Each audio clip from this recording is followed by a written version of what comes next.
Everybody, welcome to the South Australian Sports Show. I hope you can stay with us for the next hour. We have got plenty coming up on the show. We've even got a little bit of roller derby stuff for you as well later on. But as always, the great Baz Curtin joins me. But special guest in the middle of the table, Greg Anderson. Ando, how are you? I'm feeling good. It's great. I didn't think it was very funny you locking me out, though. I thought that was a nice little joke to start with. They couldn't get in. I thought I was going to miss my little segment. This is not good. Well, we did the best we could, but Barry's unfortunately we've got in. Yeah. But anyway, well, I'm here now, so thank you very much for... Hey, mate, while you're here, one of the things I want to try and get across, mid-season break's coming, and we understand the AFL's in that little battle right now with COVID boys that they're trying to make sure they can schedule games. Where do they schedule them? And got to give it to the AFL. They're doing a ripping job, and probably if COVID had get a bit uncomfortable, it's now not a bad time we're in the bye. But I'm just wondering how you've rated Port Adelaide's season so far. So they sit in 5th spot. Yep. You know, they've had 8 wins and 3 losses, and they're kind of sitting there with Geelong and Brisbane ahead of them with 8 wins and 3 losses. So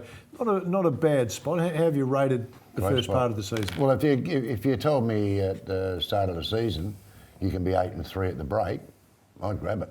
Absolutely grab it. You're not going to win every game. I mean, I know the supporters want you to win every game. Yeah, of course they do. Yeah. Same with Brisbane, same with Geelong. You're not going to win every game. You are going to lose a couple along the way.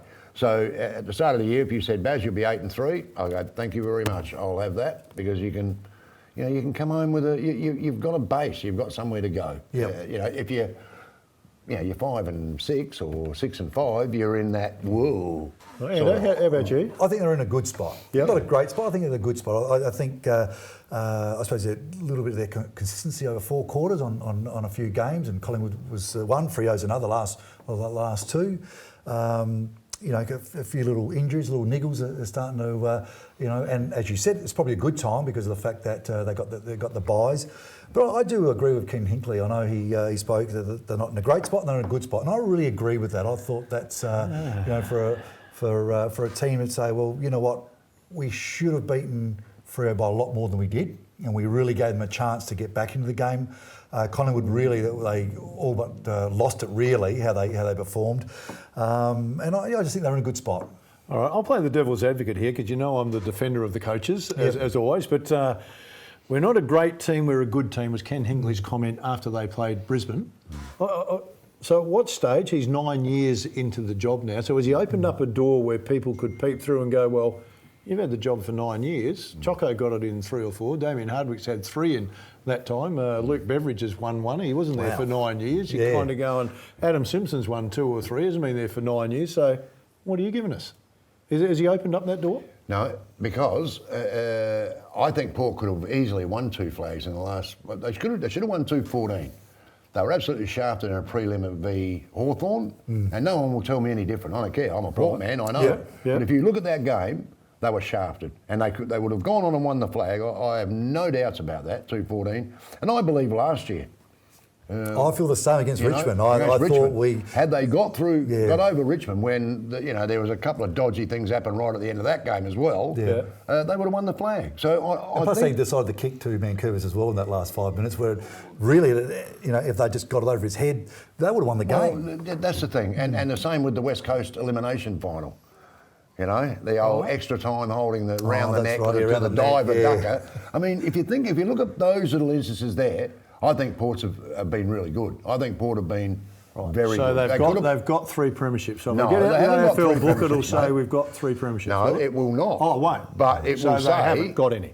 Well, it will say Richmond may be lucky to have 2 of them, of their 3. No, it never says you're lucky. It just says you've got... You need a bit of luck, though. I'm not disputing that, but I'm saying I think Ken's comments are fair, but and I'll come back to this and it's leading somewhere, because he's been honest, but he's opened up a door where people go, well, when are we going to be a great team? When's that going to happen, mate? They'll be a great team when they win the flag this year. Well, I reckon that's a bit loose to call you great with 1, 2. I reckon you've got to win 3 out of 5 or 6. So great's a bit loose, but you're a very good team. It's a very good side. I mean, I think that's where, and I think they're playing good football at the moment, and I think very good's going to come. At full strength, they'll be very Well, good. so I'm a supporter. I put my money in for 9 years. I've backed Ken. I'm going, well, when am I getting my premiership? When? Do you know how hard they are to win, Phil? Oh, mate, I'm the defender of it, mate. You can't believe no one knows it better than me, mate. I won 3 of my first 5, mate, then didn't get one for a couple of years. They said you're ready to go. So I'm 100% saying that Ken's done a ripping job, but I'm just saying he's opened a door where people could now question, well, you've had it for 9 years. I mean, they're jumping all over Bucks at the moment. Yeah. He's been in the final the last 3 years. He got him into a grand final in the last 3 or 4 years. Yeah. And because he's having a bad year, they're ready to get rid of him. Yeah. So once you've been around for a while and you haven't won it, Yeah, but like I you know, said, look at Clarko. Look how much breathing space Clarko's getting at the moment. Yeah. Because he's won some. Now, if he was a first-year coach, the last 2 or 3 years with Hawthorn, I'd suggest that he's not there coaching anymore. But they're only poking Buckley because he's the only coach at the moment that they can poke. is pokeable. Yeah. Because the others. So that's my point with Ken, though, because there isn't anyone to poke at the moment. Yeah. He says that, and suddenly people are saying, well, that's not a very good comment. I'm going, well, he's been honest. What's he done wrong? What has Ken done wrong? Nothing. Yet people are questioning now, well, you've been there for 9 years. Well, mate, because so you why- won. where You're you go? talking about a team that's won, or a club that's won nearly 40 premierships. That's why, because the expectation from the supporters and the base is, mate, when are we going to win another one? Okay, so now we'll come back to what you just said. They're sitting in 5th spot, and you both said, yeah, we're happy with that. Absolutely. But the majority of people at the club go, well, we're supposed to be top 4 finishing No, you're team. equal. We're not No, a top mate, 4 at the moment. you're Well, equal what's second going on? there, Phil. You're equal second. Again, mate, percentage. if you look at the ladder right now, it says Port are 5th. Yeah, It doesn't say and that. I already said, I agree You're that 5 Geelong goals and away Brisbane from are being there, second. but you're sitting in 5th spot. I think where the club is, I think the club is in a great space. Yeah, It is a great, disputing it. great club to support and sponsor and be part of. It is a fantastic, exciting vehicle to be part of. Yep. That there, you know, I think ticks every box. Yep. Yeah. The playing at the moment is good. You know, last year could have been great, bar a couple of, you know, I thought very questionable decision by the umpires. You know, and that's how close You are to playing in a football is GM. in playing a Oh, grand final. I agree. But I still think that what Ken is actually putting forward as a whole club, it's a great vehicle. It's a great vehicle to be part of. And But yes, has it- they're I'm just sitting my- 5th, but they're equal second. And let's face it, you know, they could be 1 or 2 wins away from right at this stage of being second or third. Yeah, You know, I'm and agreeing that's the with all of beautiful you. part of it. So I'll come back to my original question. But I do agree with what has you're he saying. opened the door Yeah. for criticism? I want to get onto the Crows before we run out of time. But so just on that, has he opened a door I don't where think so. he's left himself open for some criticism? You're questioning a team here that sits 5th, Yep. equal second, at the midway point, with probably 6 or 7 of their absolute best 22 not playing. Yeah, a lot of clubs are saying that. No. I'm saying their best 22. Brisbane have had So would Brisbane you have say sit that- above them, and they got 4 or 5 of their best players out at the Name moment. me 4 or 5 We've got a Brisbane Brownlow players that are medalist not sitting playing out. now. Brownlow medalist There's sitting out at one. the moment.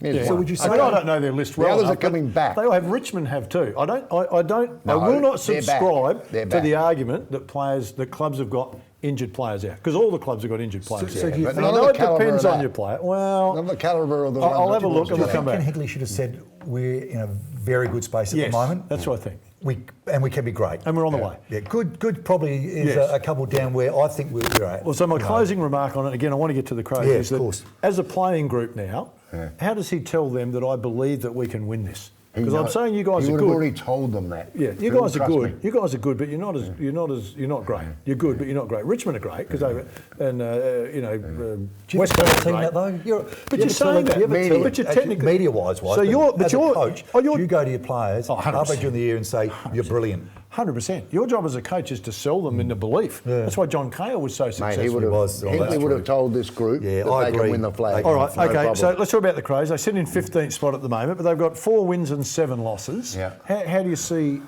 their mid-season Better review? than last year. Yep. And in games, I actually said to someone on the weekend, I thought that they could run Richmond because of Richmond's form. Although they got some good players back, they had their conscience. Richmond hit the front just prior to about 10 seconds before half time. And Exactly. You know, the Crows were up pretty much pretty much the first half.